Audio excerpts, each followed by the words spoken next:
Now at 5:30 on WKYT this morning. On this Memorial Day, many folks in the Commonwealth will be honoring military members who died while serving the United States. We'll have a look at just where some of those services will be held coming up here in a few minutes. This weekend has already been a deadly one on Kentucky roadways. We have a reminder as to how to stay safe as you travel home at the end of your holiday weekend. And today marks 2 years since the slaying of a Bardstown police officer. We have a look at his widow's plea to the public for information about his death. Tracking, alerting, protecting. This is WKYT This Morning.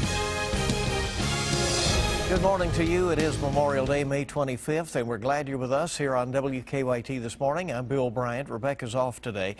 We've had a beautiful weekend, and hopefully you've had a lot of time to enjoy.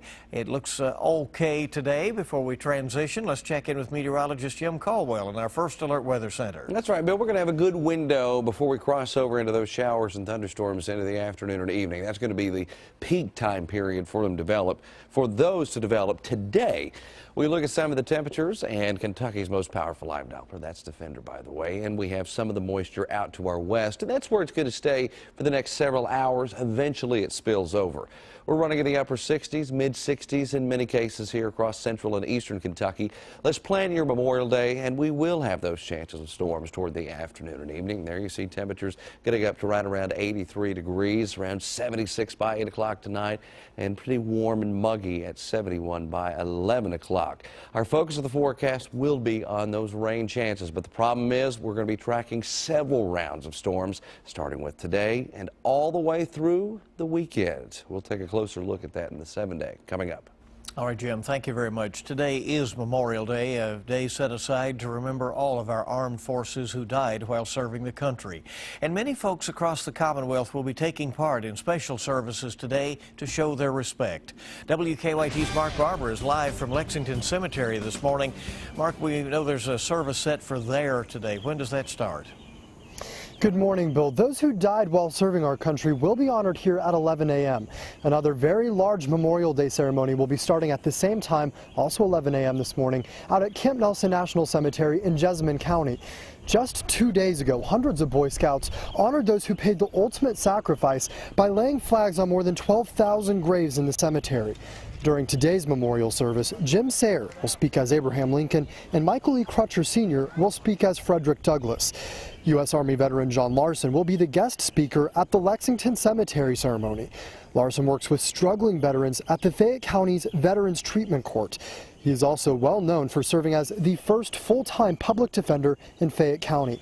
The memorial service here today will honor those who laid down their lives with the playing of taps, a 3-volley salute, and the presentation of colors. Live in Lexington, Mark Barber, WKYT. Mark, thank you. As more of you are set to head home today as the holiday weekend ends, we want to pass along a reminder to try to stay safe out there on the roads. Already there have been 3 deadly accidents on central Kentucky's roadways. WKYT's Hillary Thornton is live near the interstate now with more on the travel ahead. Good Hillary? morning, Bill. That's right. As this holiday weekend does wrap up, thousands will hit the road heading home. And as you mentioned, unfortunately, it has already been a deadly one out here on the central Kentucky roadways. Officers say that they head into this weekend hoping they do not have to work any fatalities, but know with the increased traffic and celebrations, it is likely. Unfortunately, that was the case in Scott County with a deadly 2-vehicle crash happening early Saturday morning. Last night, the community came together to remember Bourbon County 8th grader Emily Sams.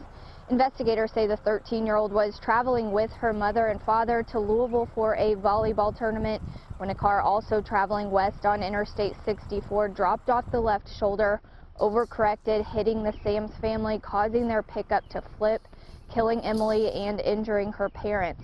Her mother, Shella, who works in the Bourbon County school system, remains in critical condition at UK Hospital. And then also in Scott County later on Saturday, cyclist Mark Hinkle was killed by a driver when he hit Mark Hinkle with his pickup head-on. That driver is charged with murder. And police are really just asking folks who are hitting the roads today to remember you will have some extra company out here, and they're encouraging everyone to stay alert and wear your seatbelts. Live in Lexington, Hillary Thornton, WKYT. Hillary, thank you very much. And as she was mentioning, cyclists remembered Mark Hinkle in Georgetown over the weekend. The 57-year-old was part of the annual Horsey 100 in Georgetown on Saturday. Police tell us he was on Lemons Mill Road when a driver crossed the center line and hit Hinkle head-on. He only had a mile or so left of the 100-mile course. Many folks rode the rest of the course in his honor yesterday, but for others, it still hurt to ride without Hinkle. No, just, I just wasn't feeling it. I know some people did. My husband did. He thought he wasn't going to be able to ride, but then he thought, you know what, I'm going to honor him by riding. Hinkle's fellow cyclists put up a makeshift memorial at the site where he was killed and had a moment of silence in his memory at the end of the race. He's a Lexington lawyer. Cyclists plan to place a memorial bicycle at the scene of the wreck. It will be a bike that has been spray painted white. Well, new this morning, police are looking for 2 people involved in a shots fired incident that happened at a Lexington shopping center this morning. Police say they got a call about 12:30 this morning about shots being fired in Russell Cave Plaza. When they got there, they found out that 2 women had gotten into a fight over a man. They say the man handed a gun to his current girlfriend and told her to shoot his ex-girlfriend. The woman fired off a shot at the ex-girlfriend and the bullet hit the ground. Flying asphalt struck the other woman in the leg. She was helped out at the scene. Police say the 2 suspects then drove off in a white Nissan. Firefighters in southern Kentucky are still trying to figure out what started a fire that killed 3 people. That fire broke out at a mobile home park in Ridgewood Avenue in Monticello around 4:15 yesterday morning. The Wayne County coroner believes that a husband and wife, Holbert and Lorena Piercy, and their son James, all died from smoke inhalation. They was nice and kind, lovable. My mom and dad loved kids. James did too. The coroner says no foul play was involved. Troopers tell us autopsies will not be performed. Parts of the country won't be getting a holiday today from severe storms responsible for record-breaking rainfall that hit Texas and Oklahoma really hard over the weekend. More severe weather is threatening Texas today. Omar Villafranca has the latest from Wimberley, Texas. With more rain on the way, Memorial Day events have been canceled in the city of San Marcos, Texas today. The city suffered extensive damage over the weekend when heavy rainfall caused the Blanco River to top its banks. Oh my God, oh my God. The raging river destroyed roads, wiped away hundreds of homes, and sparked dramatic rescues. Nearby Wimberley was also hard hit. Officials there are searching for several people unaccounted for after the storms. Thousands of others who were forced to evacuate are being urged to stay away from their homes. Severe weather also affected other parts of Texas, including Houston, where a tornado ripped the roof off this apartment complex. In Austin, a kayaker had to be rescued when his adventure turned into a fight for his life. The rain has also soaked portions of Oklahoma, washing out roads and overflowing into homes. A firefighter in Claremore was among those killed when he tried to rescue people from high water. Got caught in the storm drain itself. This May is already the wettest on record for several cities in the southern Plains states. Forecasters say all the rain could officially end the drought the region has been facing for years. Omar Villafranca, CBS News, Wimberley, Texas. And in Oklahoma, 2 people died after storms there. A firefighter was swept into a storm drain while trying to rescue someone, and a woman died when her car hydroplaned in Tulsa. Oklahoma City broke its all-time rainfall record for any single month ever. In Washington, D.C., a bomb squad had to detonate a pressure cooker that was found in an abandoned vehicle near the U.S. Capitol building. Authorities have arrested the car's owner. Capitol Police spotted the unattended car last night. When they investigated further, they found that the pressure cooker was inside and it smelled of gasoline. However, authorities say they didn't find anything hazardous inside. The owner, a man from Virginia, has been charged.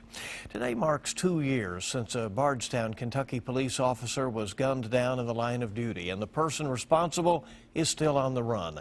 Police say someone shot and killed Officer Jason Ellis on an exit ramp at the Bluegrass Parkway back in 2013. On Friday, Kentucky State Police released a video of Ellis's wife, Amy, asking anyone with any information to come forward. Do not hide in the dark shadows any longer. Have the courage to help end this horror and show that justice can prevail. State police say the reward is up to $185,000 for information that leads to an arrest and conviction. A distillery owner and one of his employees are suing the maker of a still that exploded and killed another worker last month. That explosion at the Silver Trail Distillery in Marshall County left Jay and Kyle Rogers with severe burns. Kyle Rogers later died, and Jay is still recovering. Jay Rogers and distillery owner Spencer Ballantyne are suing the Oregon-based Revenue Company. The Kentucky Fire Marshal is still investigating the accident, saying that it was caused by a catastrophic equipment failure. Well, for many, Memorial Day weekend marks the start of lake season. It's the time when a lot of boaters hit the waters and a lot of officers start major patrols out on the waterways. Officers were out all weekend long reminding people to be cautious and stay safe. They're checking for proper number of life jackets on board, also reminding adults not to drink while driving a boat. And court costs alone for a fishing citation are $140 in Floyd County. The fine for the citation can run anywhere from $50 to $100. So you want to have your proper registrations and licenses and your number of life vests and so forth in order when you head out there on the water. 5:41 is the time this morning. Let's check live drive traffic and let's see what's going on out there. Here's a look right now at Nicholasville and Alumni, and it is mostly quiet.